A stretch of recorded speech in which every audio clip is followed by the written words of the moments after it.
Saudara, rencana dibukanya sekolah tatap muka mulai Juli 2021 mendatang harus diwaspadai. Hal ini karena selama uji coba pembelajaran langsung yang kini tengah berlangsung di beberapa wilayah menimbulkan klaster baru COVID-19 yang menginfeksi siswa dan juga tenaga pendidik.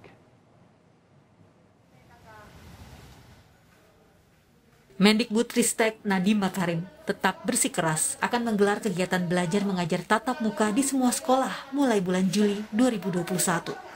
Padahal, di sejumlah daerah, saat uji coba pembelajaran tatap muka, terdapat temuan siswa dan tenaga pendidik yang terinfeksi COVID-19. Namun Nadiem tetap berkeras, sekolah tatap muka harus segera digelar secara menyeluruh pada Juli mendatang. Hal ini mengacu pada tempat-tempat lain seperti pusat perbelanjaan dan perkantoran yang sudah dibuka kembali.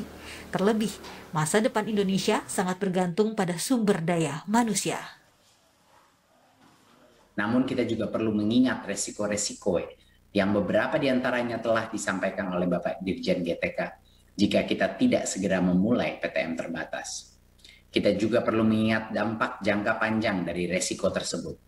Tentu Ibu dan Bapak sudah memahami bahwa masa depan Indonesia sangat bergantung pada SDM-nya, sehingga tidak ada tawar-menawar untuk pendidikan, terlepas dari situasi yang kita hadapi. Sekolah tatap muka terbatas yang sudah dilakukan di beberapa daerah bahkan sempat menimbulkan klaster baru COVID-19. Usai uji coba sekolah tatap muka, SMA 4 Negeri di Pekalongan, Jawa Tengah ditutup karena 37 tenaga pendidik terkonfirmasi positif COVID-19. Hal ini berawal dari seorang guru yang sakit tetapi tetap berangkat ke sekolah. Setelah dites usap, guru itu dinyatakan positif corona. Masih mau di tracking ya, kondisinya karena kemarin masih sudah dikunjungi katanya ke rumah masing-masing, tapi hari ini mungkin tidak lanjut. Di Cimahi, Jawa Barat, kegiatan pelaksanaan pembelajaran tatap muka ditunda setelah ada 11 orang yang dinyatakan positif COVID-19. Ke-11 orang ini terdiri dari 5 siswa sekolah dasar, 3 siswa sekolah menengah pertama, dan 3 orang guru. Di Sumatera Utara, Gubernur Sumatera Utara Edi Rahmayadi belum mengizinkan sekolah tatap muka dibuka karena pandemi COVID-19 di Sumut belum dapat dikendalikan. Sekolah tatap muka dikhawatirkan menimbulkan klaster COVID-19 baru dan siswa bisa menjadi korban. Sekolah tatap muka di Sumut baru akan digelar jika angka penularan COVID-19 sudah turun.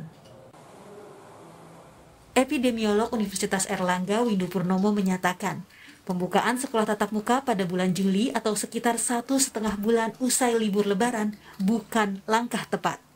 Meski harus diakui, konsekuensi pendidikan jarak jauh mengakibatkan timbulnya risiko learning loss atau hilangnya minat belajar pada siswa karena kurangnya interaksi pembelajaran langsung dengan guru.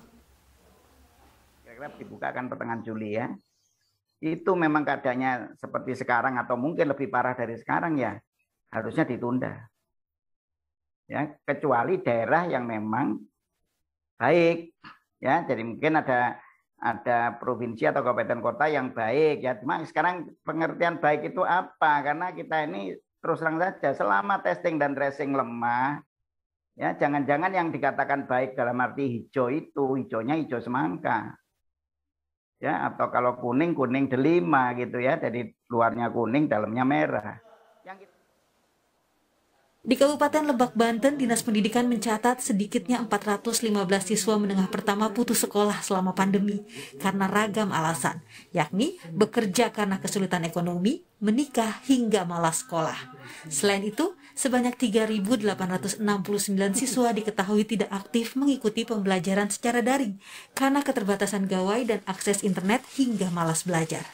Namun harus diingat, walau ada pembatasan di sekolah, anak masih mungkin tertular COVID-19 bila ada mobilitas dan interaksi dengan orang lain. Positivity rate atau tingkat penularan Indonesia yang masih tinggi membuat pembukaan sekolah tatap muka masih belum aman.